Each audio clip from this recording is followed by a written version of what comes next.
as the Pac-12 turns. That's right. We reported exclusively on the show, I believe, Friday 1st. Amazon Prime Sports is out for Pac-12 content altogether. They had been discussing a deal with the Pac-12 for a Friday night game that we reported exclusively first right here on the Monty Show. We told you that that was the case, that they were not all in on the Pac-12. They were not looking for the entire package. They were simply looking for shoulder programming to go with their NFL Thursday night package. They would have liked to tag that with a Friday Pac-12 game. But, of course, the issue always comes down to what game is that going to be? Is that going to be the best game of the week? Well, as we've told you repeatedly and for months now right here on the Monty Show, most Pac-12 presidents are not in favor of streaming their very best game, otherwise known as their Tier 1 content, on stream only. They do not want to do that. They want their best game on linear TV, to which that means what? Well, that Amazon on a Friday night is going to get a pretty crappy matchup.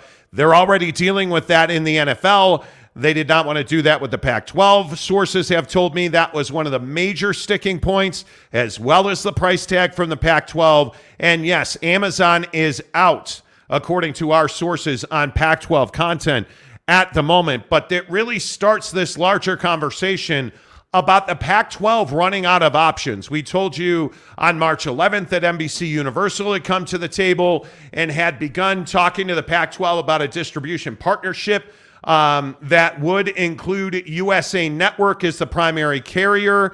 That really has gone nowhere, unfortunately, for the Pac-12. We've not really heard substantial steps forward in those conversations.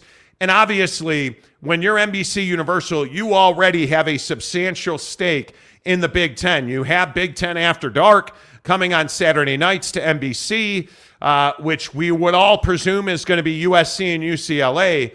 So really, the show today is all about where does the Pac-12 go? And I think one of the major updates that we are getting is ESPN. Our sources in television very close to ESPN tell us that ESPN is out on Tier 1, but that does not mean that ESPN is not interested in carrying Pac-12 athletics. And certainly that does not mean that a deal with ESPN will not be done. We have reported for months now on this show that ESPN has really taken and held a hard line with the Pac-12 at $90 million a year, period. And they're not looking for 3-4 games a week. They're looking for a game on television and a game on ESPN+. That's really where ESPN is at this point. But, Jake, if you look at the landscape in the TV world, there's not a whole lot of options right now for the Pac-12. Yeah, and I think that they've burned through a ton of these options. You know, I think this ESPN thing, you know, was just a sort of a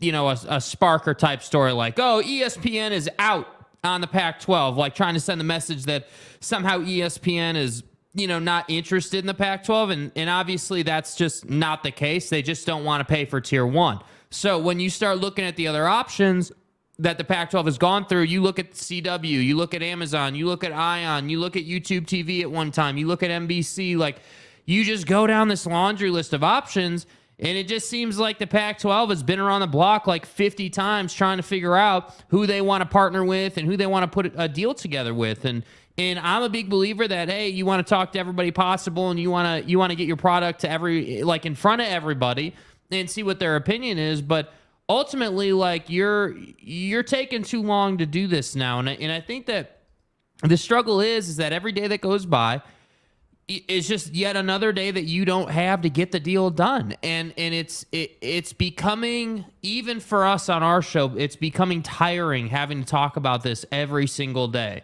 And what I'm really concerned about is that when this TV deal inevitably gets announced, because it will get announced at some point, I have to believe, you know, that's going to be a bad day for the Pac-12 when it really should be a good day for the Pac-12 if you think about it. Like, anytime a conference announces a new distribution deal, typically that's a really positive thing. Usually you're growing. Usually, you know, you rolled out, like the NFL schedule is a good example. We're going to talk about that later in the program. Like, anytime you announce a new schedule, a new distribution, a new this, a new that, like, you look at this and you say, man, like, this would be a really positive thing. Yet somehow for the Pac-12, this has turned into a negative thing because we know when this deal gets announced, you're probably going to lose some schools because the revenue's not going to be there. And that's what's really unfortunate. Usually we wait for comments. Right. But when one is this good, when one is this strong, there simply is no way to wait to say, dude, I know the PAC is running out of options, but Victor's the way. Victor's the way. Victor's the way. The great new sensation sweeping the United States. Oh, my Big God. Daddy Magic, the Victor Wembanyama evangelist. Dude, I love it so much. Thank you, Keaton Critchlow. We appreciate that. Good to see you. Listen, I think one of the other things that we need to address is the value of the Pac-12. I think one of the things that is being, bandied about significantly in truck stop country is that the Pac-12 is worthless. I think one of the other things that you need to consider, and I had a great conversation about this with a TV source yesterday, is that the value of the Pac-12 is not at some all-time low. The problem for the Pac-12 is their arrogance led to really poor decision-making, and timing got the best of them. The value of the Pac-12 has not changed. The money of their distribution partners simply has been allocated in other places. And as the old saying goes, you're only as valuable as what somebody's willing to pay for you. Right. So your football product is worth what somebody's willing to pay. And right now, our sources in TV tell us ESPN's willing to pay $90 million. Right. But let's not sit here and make this out like the Pac-12 is some, POS worthless conference, because nothing could be further from the truth. I think the Pac-12 is still valuable. Now, is it as valuable as it was when USC and UCLA were in the conference? No, clearly it is not. You're losing two of your marquee names in your largest market, and there's no way to recover from that. Right. But that doesn't mean that the Pac-12 is worthless. And I think it's easy to make the jokes about, hey, everything's worthless and they suck. And I mean, listen, if that gets you through the day, if that's your cup of coffee today, knock yourself out. But what I'm telling you is the Pac-12 is not worthless. The Pac-12 is a victim of circumstance and their arrogance. That's as plainly as I can say it. Because if they had gotten to market earlier, and if they had not, and what's the way to say it, talk themselves into believing that they were worth far more than they are worth, because I believe that's what happened. I think George Kliavkoff had the exact same deal that the Big 12 has right now, and he chose to believe that $400 million and $450 million, and we're getting $50 million. Oh, you're right, we're getting $60 million. Do I hear 70? Right. Right? Like, that's what happened to George Kliavkoff, is that he drank the Pac-12 Kool-Aid. Absolutely. Instead of doing the pragmatic, smart, important step of securing your future. And I also think that you just got run circles around by Brett Yormark. It's as plain and simply as I can say it, because what George Kliavkoff has never realized, and I think this is very much to the detriment of the Pac-12, is that your TV rights deal, your media distribution deal, is not the only source of income. It is a source of income. Right. And what the Pac-12 did really well was they said, okay, we're going to go to market early, and we're going to try to get a deal in this exclusive window, and they just overvalued themselves. They were never even in a legitimate conversation close to a deal in that exclusive window. Yeah. And now you're nowhere further. You are in the exact same place you were about a year ago. And it's absolutely crippling, because what Brett Yormark did is listen to his TV partners. Because with all due respect to Brett, and I think Brett will admit this, it wasn't Brett's idea to come to market early. It was not. It was ESPN and Fox's nudging and pushing, from what our sources told us, that got the Big 12 to market early. Mm-hmm. And I think that the thing that Brett Yormark did is he listened to his TV partners. He listened to his membership. And they were all in lockstep, and they have been since. And I think the most difficult thing if you're the Pac-12 is you just got over your skis. Your ego wouldn't let you out of your own trap room, right? Right. And I think that's why they're so crippled. But let's not get this twisted. Even if you lose 2 members, let's say, I think 4 is absolutely devastating. But if you just lose 2 members, let's say you lose the Arizona schools, I think the Pac-12 is going to find a way to sustain itself. I don't know what that looks like, and I don't know how they do that financially. Oh, what a loser! But I think they're going to sustain themselves. And again, I just go back to what Brett Yormark has done. And if you are the Pac-12, you have to copy that. It is a blueprint, as Jake called it yesterday, for success and surviving. That's what it is. Because the word that applies to the Pac-12 right now is existential. It quite literally is fighting for its existence.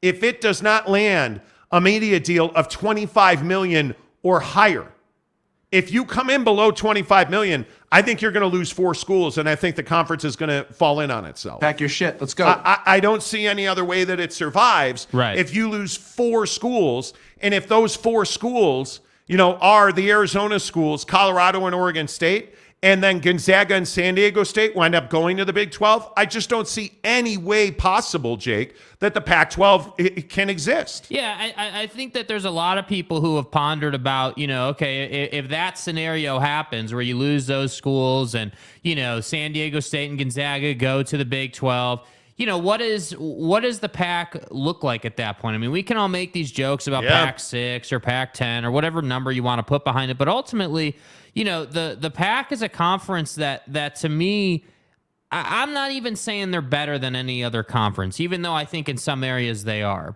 What I'm saying is that the West Coast of our country is incredibly valuable, and I think that it's really a shame that the conference that occupies that geography in our country is struggling to this level, because the fact is it is fun to have, USC playing whoever in Southern California, right? Like, it is fun to have these really cool locations with high caliber football and everyone can get in on it. And it's like, yeah, dude, like, that's awesome. But ultimately, you're starting to lose those high caliber areas. And that's the only reason San Diego State has any relevancy. So to me, I don't know what the PAC looks like. I do know that they're going to fight their ass off to survive. And I do know that, the Big 12 at one time, what were they down to? 6 or 7 teams or whatever it was. And then they've come back from the dead or whatever. Like, it's not unheard of that these conferences get chopped down and then have to regrow in a sense. But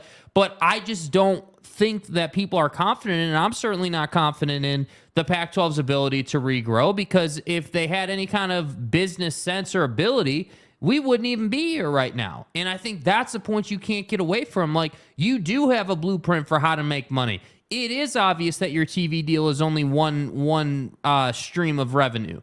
It is obvious that you should have all these other events and you should be making all kinds of money outside of a distribution deal you don't have yet. Like money, honest to God, for the Pac-12, money should be like the least of their problems. Yeah. Yet they don't know how to make money, so money is their number one concern. Yeah, and I again just go back to the value in this conference. And I think the value in the Pac-12 very clearly is the larger brands. And right now, those large brands are Oregon and Washington, Stanford and Cal. Those are your 4 large brands. I think from a football perspective, obviously you're talking about Oregon, you're talking about Utah very clearly. I think when I look at distribution, if I had to guess at the end of the day, I have no idea who the streaming partner is going to be, because we've heard all the way along about this, that Apple, who has been remarkably tight-lipped, that Apple wants the entire deal or no deal. And that's just a non-starter for the Pac-12. I mean, we've heard this repeatedly for a long time that there are not precedents in this league to support a grant of rights with Apple TV. Like, you look at Arizona State, Washington, and Colorado, they've all said no to Apple TV as a sole distribution partner. Because I think, again, and I'm just stating fact, you're looking at these people in different generations who are not I'm not going to say adept at, but who are not comfortable with stream TV as their only option. These are paying cable customers. But you look at like some stats came out today on the ESPN deal and how many subscribers ESPN Plus has added. Well, you look at some of those numbers, dude, and it's not accidental. I mean, when they launched in September of 2018, they had 1 million. Today, they've got 25 million. Like you look at that number right there, May 2023, they have 25.3 million. Yeah. Like that's incredible. It's a big number. That growth, I mean, you look at the boom from like August 2021 to November to February to May, like you're just seeing these big leaps and bounds. This is not accidental. A lot of these customers that you're seeing in this graphic right here, these are customers that cut the cord and they left cable or satellite and they went to their phones. They went to their smart TVs and they signed up for ESPN Plus. I think that's a big part of this. I think I can tell you I watch a lot of content on ESPN Plus on my phone. Yeah. And it's super easy. And again, I go back to the origins of this conversation when I told you guys straight away, if I were the Pac-12, I'd go all in on Amazon Prime Sports. It's on my phone. It's easy to access. It's affordable. They have a massive subscriber base already. Yes. Like I would have done everything I had to do, even if it meant taking a cut in revenue. I would have done everything I had to do to get the package completely on Amazon Prime because I don't see a way that you're going to do a deal with ESPN and a streamer of note. Yeah. And I think that's a huge problem. Like if you're an Apple TV, if you're an Apple Plus, like why are you wanting to split content with ESPN? You're not. Right? That doesn't make a lot of sense. Yeah. And I think that's a problem for ESPN and also the value of ESPN is that ESPN is a one-stop shop. They can get to linear, they can get to digital, they can get to stream. Like they get to everybody. And I think ESPN obviously deserves a lot of credit for that, but at the same time, like ESPN doesn't need the Pac-12. And this is, again, brings me right back to the problem at hand. The Pac-12 is not some conference where you're like, my God, I have got to have Pac-12 on my network. Like, that's just not where they're at. And I think that's the trouble with it. That's why Apple can say all or nothing. That's why ESPN's like, we don't want tier 1. We want like tier 2, tier 2.5, as close to 3 as we can get, even though 3 doesn't exist. Like, like that's why you have these different companies essentially playing hard to get with the Pac-12. And ultimately, again, this brings us back to this concept of Brett Yormark providing the blueprint for the Pac-12, which is, hey, yeah, we get it. It's going to be hard to put a distribution deal together, but that doesn't mean that you can't add value to your offering by putting together a combine at, I don't know, the Rams Stadium, let's say. Or, hey, there's no reason why you can't have Media Day, not in Las Vegas where you have absolutely no representation, but somewhere in California or Oregon or whatever. Like, dude, I just don't understand why you wouldn't create these secondary things. But again, I think there is tremendous value in West Coast football. Yeah. I do. I am a big believer in it. I think the need versus wants, that's an interesting question. I believe that the Pac-12 and its membership is incredibly valuable. I think they have a cash flow problem. I mean, and I do disagree that layoffs are the reason that they can't get paid. I think that's complete bullshit. I think it is an excuse. I think that, again, and we're going to talk about Pat McAfee here in a minute, but I look at the way that ESPN is so heavily chasing, and really Pat's chasing them according to sources, and like Andrew Marchand at the New York Post, I think is the first one that had it, that Pat McAfee was likely to end up, I believe he said, at ESPN. There's money out there. Yeah. But nobody is paying for 1 or 2 games a week at $400 million. Facts. ESPN's not doing that. And I think ESPN's business model is significantly different. And I think Jimmy Pitaro, the boss at ESPN, has talked about this. They're going to be far more pragmatic in the rights fees that they do pay out and to whom. And I think everything has to leverage the stream. Everything has to leverage ESPN Plus. And I think that's where Apple and ESPN part ways. They are not going to play nice in the sandbox together. Yeah. And why should they? They're competitors, right? But I also look at ESPN. You know, this Pat McAfee deal, he's making $30 million a year with FanDuel. Are you telling me he's walking away from FanDuel for a pay cut? And if it's a pay cut, is it a big pay cut? I don't think it's a big pay cut. Like I was told the other day that they're working on a $150 million deal.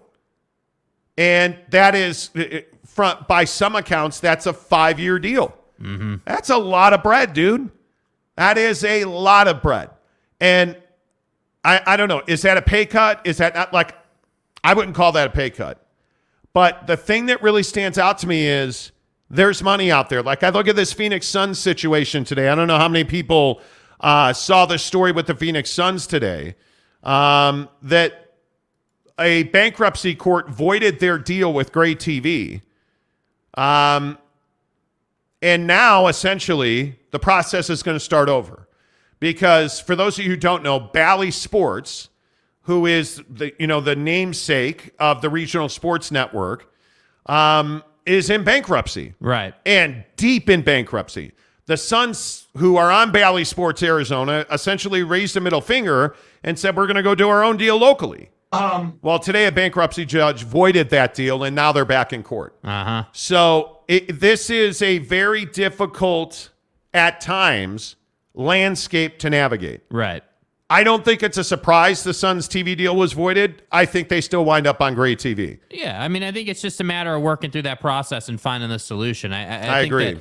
That if you're Bally, you're trying to do every single thing that you can. And obviously it's up to the court to stop this, of course, and that's why the Suns are having to go back and start the process over. But again, I mean, if you're Bally Sports, you're going to hold the Suns to the contract. You are. And I think that that's just part of the process. And I think that this is something that, a lot of people are going to say, oh my God, like this is why regional, setups don't work. And I think it's precisely the opposite.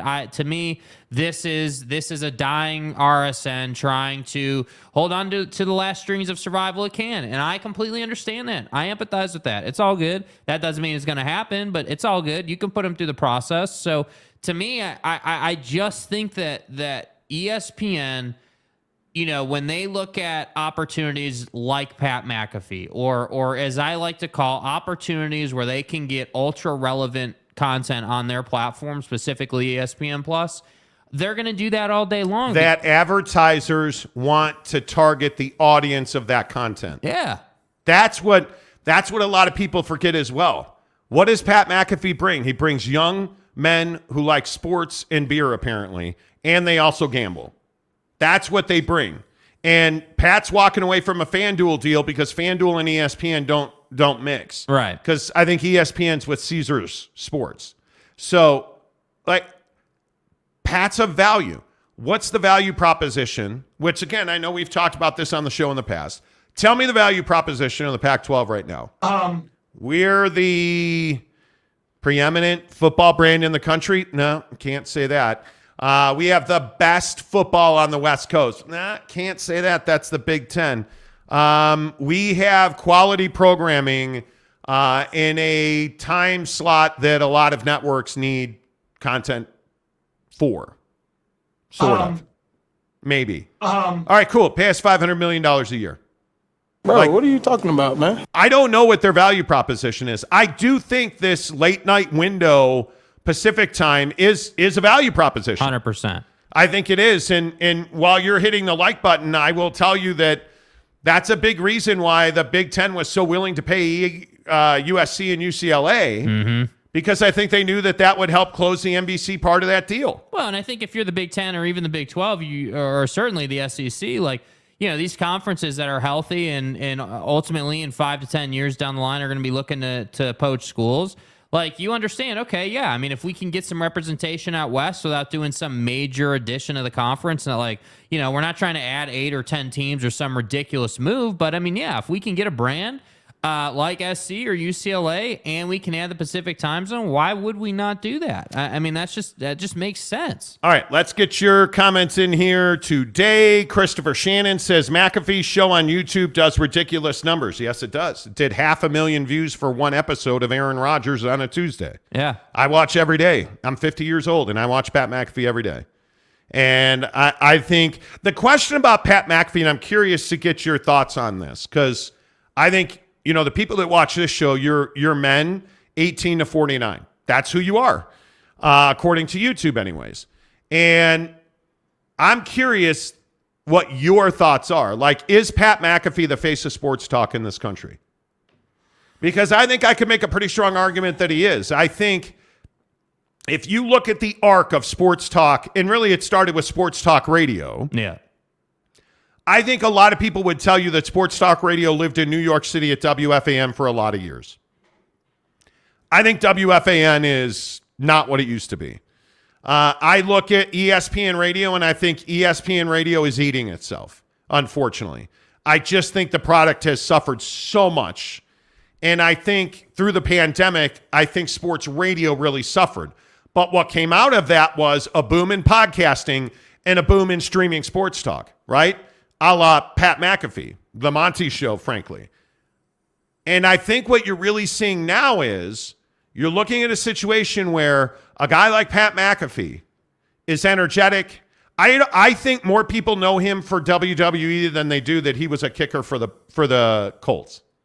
Honest to goodness. Yeah. I think that there is an entire young demo that has no idea that Pat McAfee walked away from an NFL contract at the top of his talent.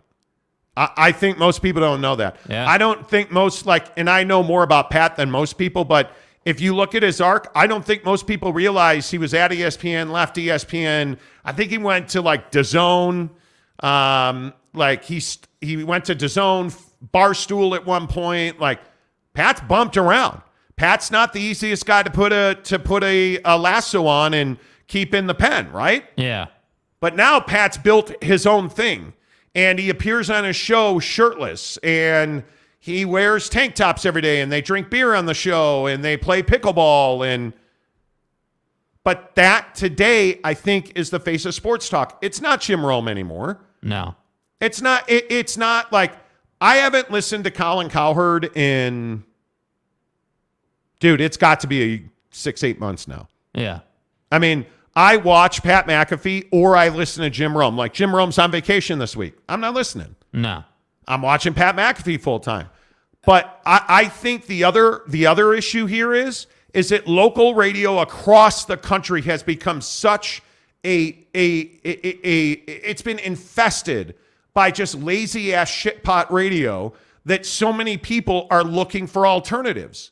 And I think that started with podcasts, and now I think streaming YouTube shows have just exploded. Yeah, I mean, I think the visual element just adds another dynamic. I think it allows, it creates a connection that you can't have over the radio, in my opinion. And I think that I would agree with that. I think whether it's in Salt Lake, Dallas, Seattle, wherever, sports talk in the big picture, with some exceptions, frankly, is just pretty much crap right now. I mean, there's no real way around that. And I think that what happens is, and we see this a lot in the professional setting, people get comfortable, they don't take their job seriously anymore, so they just kind of show up and don't have a plan of what they want to talk about and wind up, dropping F-bombs on the radio or doing dumb things or whatever.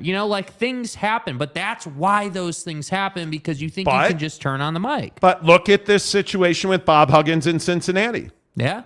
Right? You look at the fact that Bob Huggins went on a radio show in Cincinnati, dropped some gay slurs, not one, two, and then that doesn't even account for the fact that he slurred Catholics as well, right?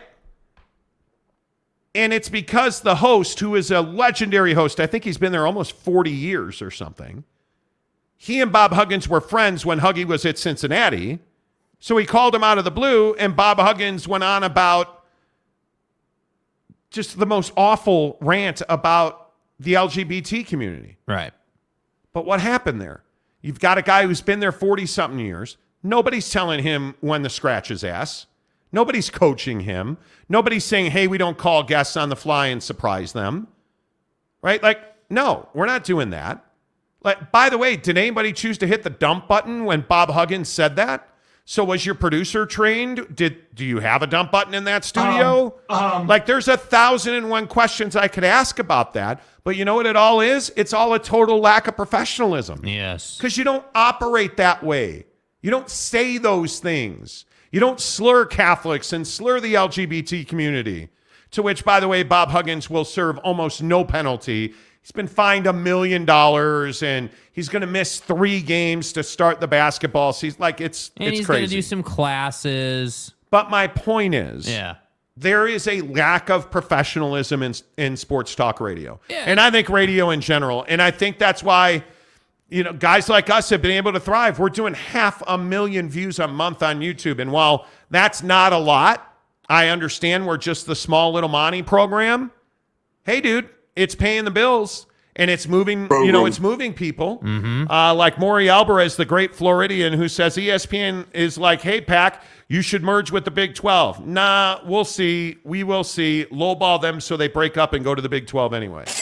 Yeah. I buy in. Spot on. And to Maury's point, I buy into the idea that the folks at the good old 4-letter network, I don't think that they are actively working to blow up the Pac-12. They're just not actively working to help it survive. Yeah, they have no incentive to. Because they already own the rights in the Big 12, and I think they would be just fine if everybody went to the Big 12. Yeah. Because what Maury is hinting at there is what we exclusively reported is that the Big 12 and the Pac-12 were strongly pushed to talk about merging by Fox and ESPN. Mm-hmm. And the Pac-12 said, nah, we're good. Thanks, though. Yeah. Yeah, problem. Hey, look at that. Mayor McCluskey in the hizzy 2 days in a row. He says, Victor's the way, McCluskey. Victor's the way. Love it. Love it. Connor Johnson, we don't know the value yet. No, you're not wrong. You're not wrong about that. No doubt at all. Let's see. Who else? David Sebesta. And the costs are relatively low, not a huge support staff. He's talking about Pat, I think. Well, Pat's got a huge support staff. I would say that. Moff Prof says, I've never watched the Pat McAfee show. You probably should. Yeah, I think, so this conversation around professionalism in sports talk, like I think Pat blends that line a lot. And I think that burns me out a little bit. Like, he has a great show. It's very unique. He's... Because of his time in the NFL, he has connections like Aaron Rodgers, which ultimately is what has propelled him. And there are some people saying that he's paying Aaron Rodgers $500,000 a season to go on his show every Tuesday. Yeah, whatever, dude. I mean, the guy's got money. I mean, that's just is what it is. That's business, right? I mean, you got to have money to do things, but I'm a big proponent of the opinion that Pat McAfee's show isn't great because they do great sports talk. Pat McAfee's show is great because they have guests, and it's such a different product that you're not going to get anywhere else that it compels you to stay. And there's nothing wrong with that. There's nothing wrong with that. And by the way, I also think it needs to be said that if he does, in fact, go to ESPN, this would be the first real dip your toe in the water by a major network to pick up someone who's gone the YouTube route. And I think that's really interesting to think about. Yeah, it is. Spangler, what's up, my guy? Pat McAfee's on the clock. He's going to make as much money as he can as quickly as he can. Totally agree. Yeah. Totally agree, Tanner. Says research institutions, that's the PAC's value. Hey, guys, they're all research institutions. Totally worth the money. I think that's a good point, Tanner. Totally think that's a good point.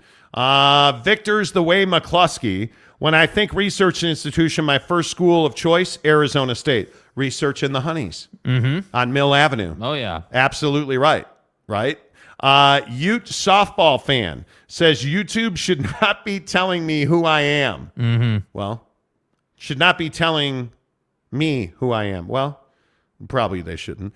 Spangler says Mike and the Mad Dog. Yeah, remember Mike and the Mad Dog back in the day? And that, that's the real shame about it, too, because I feel like not even 20 years ago, sports talk was so healthy. Yeah. Moth Prof, who, Pat, really never heard of him. Oh, come on. I think everybody's heard of Pat McAfee. Yeah. There's no doubt. Simon 2077. Brock Heward said, quote, I got to mingle with coaches and ADs and the commissioner, George Kliavkoff, and then we did the same the next night with the Big 12, and I'll tell you, you could not have had two different environments. Yeah, we talked about that yesterday. Yeah. And I think there is real momentum. Without a doubt.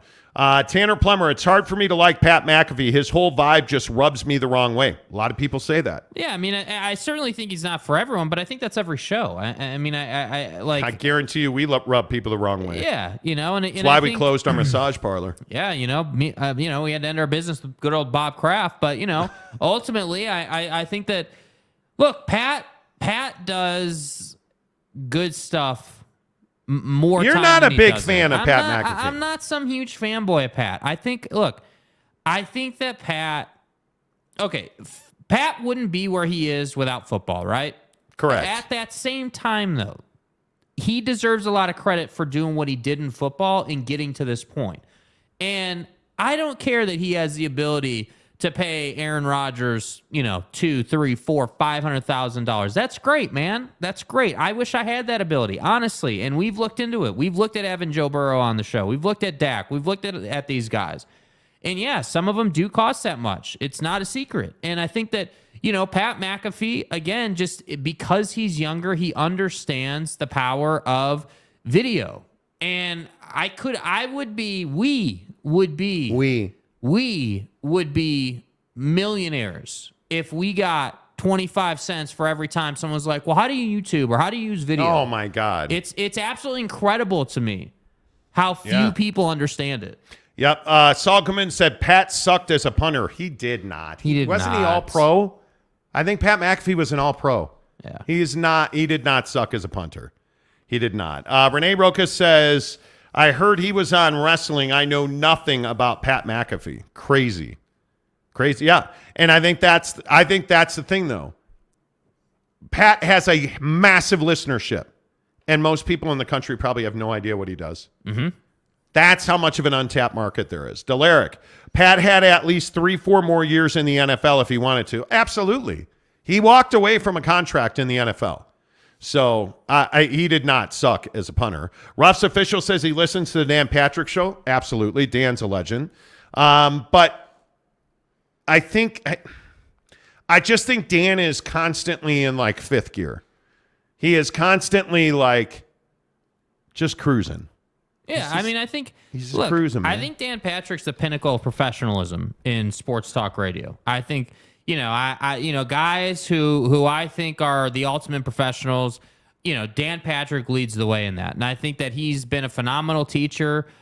There's no doubt that he's got a great program that you can get into to learn how to do sports talk. But I just think, ultimately Dan Patrick has aged out. Jim Rome has aged out. Now, that said, I still like to get some Jim Rome in. I like his style. I like him because he has fun. Yeah, but when you listen to Dan Patrick, you absolutely need some buckshot from Bucked Up. Well, he needs some buckshot. Because Dan will put you to sleep. Look at that, my friends. Buckshot from Bucked Up, the official energy partner of the Monty Show. I'm telling you, this is the way, friends. I know Victor's the way. Victor's the way. No, he's not. Buckshot's the way. Let's crack them open. I have got the America Rocket Pop. Is my flavor today. Jake is drinking the watermelon. Water ice. Yes, sir. Absolutely right. Bucked Up, Buckshot. That's not my favorite flavor. It's decent. Watermelon is so good. I'm telling you. Get the 6 free samples in the description below. A Buckshot, clean, long-lasting energy. We take it about this time every day. It powers us through the show. The thing I love about Bucked Up, they're just good local entrepreneurs. Ryan Gardner is the CEO of the year here in the great state of Utah. Like, the guy just gets it. Their products work. They're affordable. They're clean energy. Get to buckedup.com. Use the promo code Monty to save 20% at checkout, by the way. But go right now and get 6 free samples of Buckshot. In the description below. On this show, you're going to see that there is a link for 6 free Buckshots. Hook it up. Go get it. Buckshot, the best high-powered energy shot in the business. Of course, you could always go to a bucked up store all across Utah. I shop at, I've been to Orem. South Jordan's down the street from the crib. Yeah. All the way up to Farmington Station, all the way down to St. George. It's bucked up. Let's see. Don in Kansas says, Pat was a Big 12 guy back in college. West Virginia. I said I'd never sing on the show again. Salty Victor's the way. Salty Victor's the way. Victor's the way. Is that what we're doing now? Is that why Australians are kickers, Tanner? Could be. Brady Cook says, hit the like button, casuals. Yeah, let's go. Let's go. Hit the like button. We've had 1,500 views today already, and we only have, what is that? 93 likes. Let's get to 100. Be better. Let's go. Let's go. Let's see. I believe Zesty's Retroing Games has given us a $2 tip to say once a deal gets out, how fast do moves happen after? I think quickly. I think we're in a window now, as it's been described to me. I've been told that they're simply trying to understand the best deal possible. And I still maintain by June 1st that I would be shocked if we didn't have movement. Yeah. And I think that the moment that these schools figure out a grant of rights is not going to happen with the Pac-12, they're going to roll. If you see a grant of rights, it's over. They're all staying together. Because, again, I'm telling you, and I know the Pac-12 is dead. They're dying. It's over. Pac-12 ain't on. It's over. Truck stop conference. I get it, right? But there's not a school in this conference that's looking forward to leaving. Yeah. I'm telling you. And you can celebrate and you can prematurely shoot your wad off about the Pac-12's dead. Come on already. Just get it over with. Throw them in the hole. Kick some dirt on top of it. Right. I've seen Casino. I know how it's done. Right. Like, hey, dude, that's cool.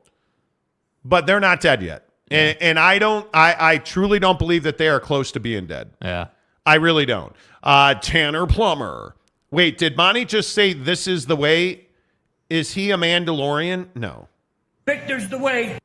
No. Taylor, any Scott Van Pelt fans out there? Yes, SVP is one of the nicest people I've ever dealt with. Legend. Back in the day when I was a booking producer for the Jim Rome Show, like back in 99, 2000-ish, Scott Van Pelt was easily the nicest guy to deal with. Yeah. Easily. And having come across him a few times when I worked at the great four-letter network known as ESPN. Not that you give a shit about my resume, but when I worked at ESPN, SVP was a really good dude to work with. Yeah. So I think he's phenomenal. Yes, I am huge. LV Seminole says, I can't catch the Pat shows live, but I could catch his clips. Found you two that same way as well. Shows the value of hosting on YouTube. Now I can catch you live. Well, LV Seminole, we appreciate you being here, dude. Yeah, well, and I think that's a great point. Like, I think that's the beauty of YouTube. It's 24/7, and I think, people, I feel like right now there's still this lack of understanding that we're live 3 to 6 Mountain every day, but ultimately it's on YouTube 24/7. But what do people say to us all the time, Jake? Like, you guys only have 17,000 subs. You can't have 500,000 views. People have no idea how YouTube works. Stupid ass questions. They're like, hey, you have 500 people watching your show. Where do you get 500,000, prick? And it's like, dude, you have no idea how YouTube works. None whatsoever. Yeah. And I cannot tell you, again, we talk about YouTube every day. Like not that you care, but we consult major brands on how to build their YouTube channels. Right. And they don't listen because they don't understand it. And then you're like, hey, X, Y, Z equals your mom and your dad, and that's how you got here. Cock. And they're like, oh, we should probably do that. Oh. Like you explain it to them, and all of a sudden it's like, oh my God. Wait, this lives on YouTube forever? When I say God's name, image, and likeness. When I say buckedup.com, that's on YouTube forever? Oh. Yeah, it is. People don't get it.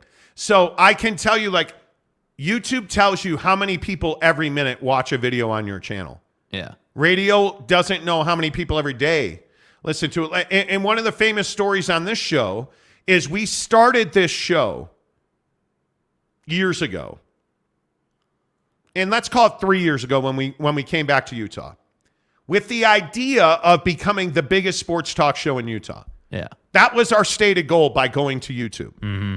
And we started with what? 800? 100. Was it 100? 100 and... Do you not remember the story? I believe it was 137 subscribers. Yeah. About a year and a half ago. I haven't thought about that in a minute. We had 100 and we could not monetize because we didn't have 1,000 subscribers. That's right. And I remember Gabe Ledley, like Lopes fan Gabe, evangelizing for the channel. And when we moved off of Twitter and moved to YouTube full time, yeah, he was like, hey, I watched this show and they do these things. Like, hey, and then we started watching Joe Rogan because Joe at the time had a massive YouTube channel, still does. Hey, he's doing it this way.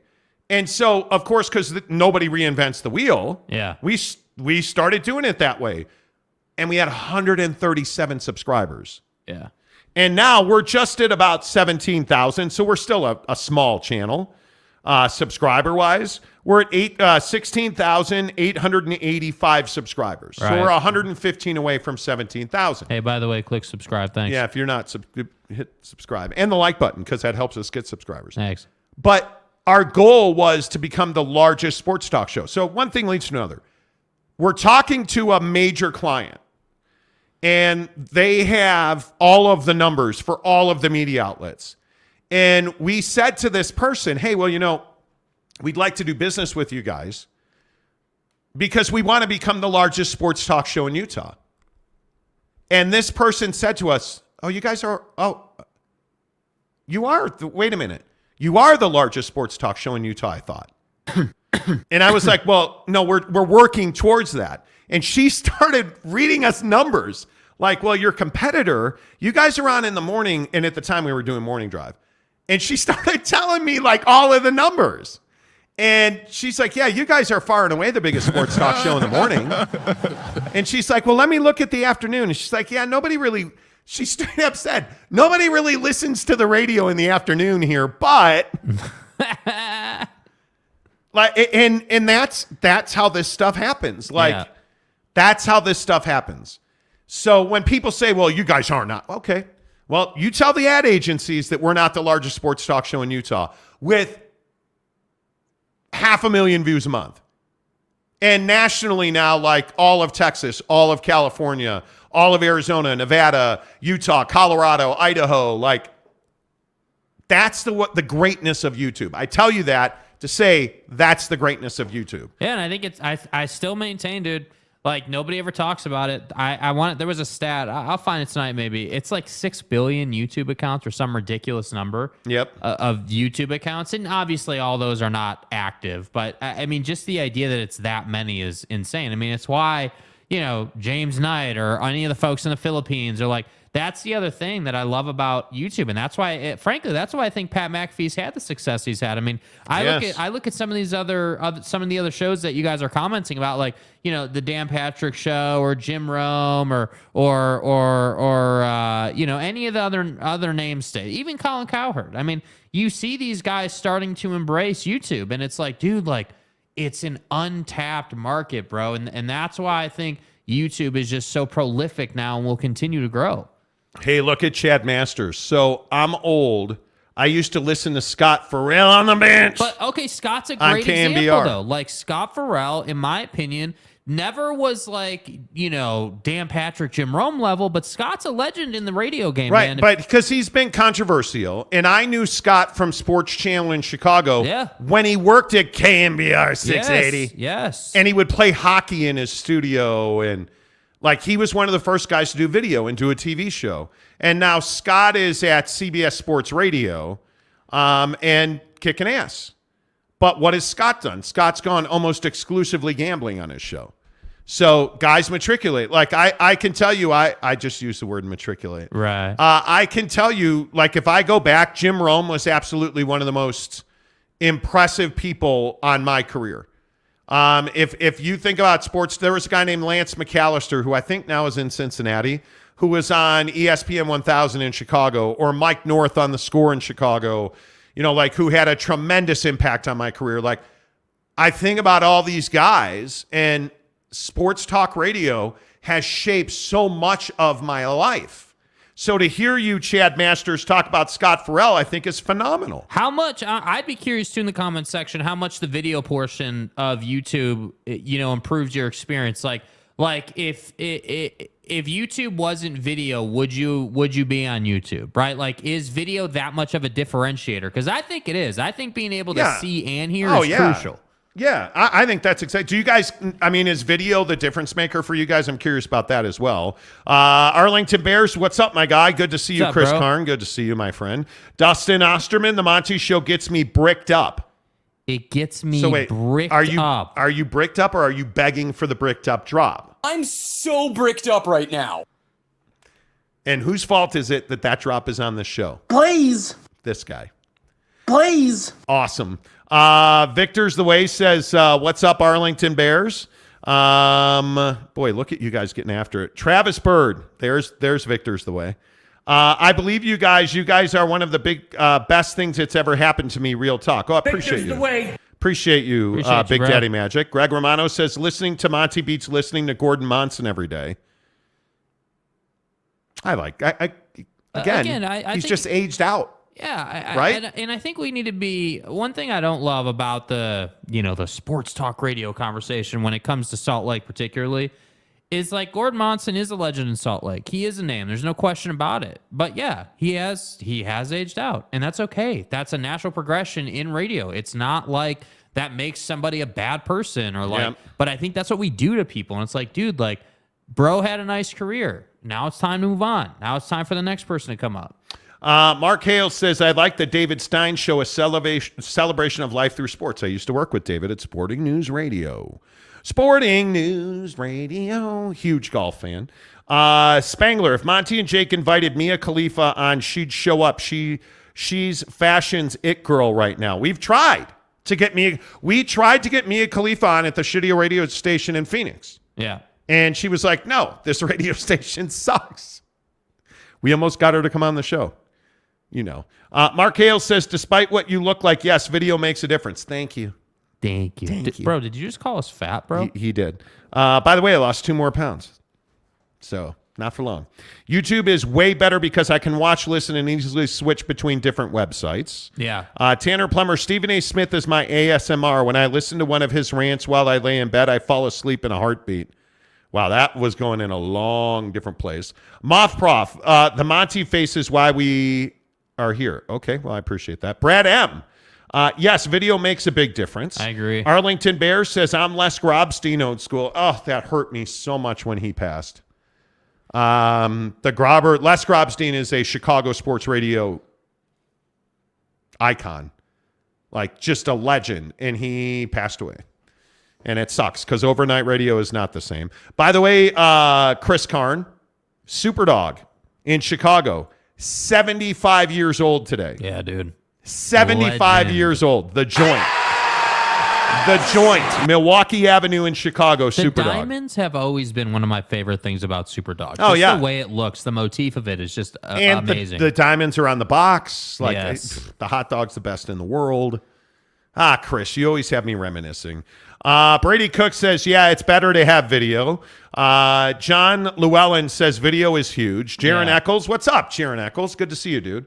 I would rather watch a video live stream on YouTube than just a voice on Spotify. It feels more personal and real. Yeah. Oh, hello, Jaron. They're definitely real. That was awkward as hell. Oh, Jaron. No. Jaron. I don't know. Jaron. Renee Roca says Tarrant County, Arlington Cowboys. That's right.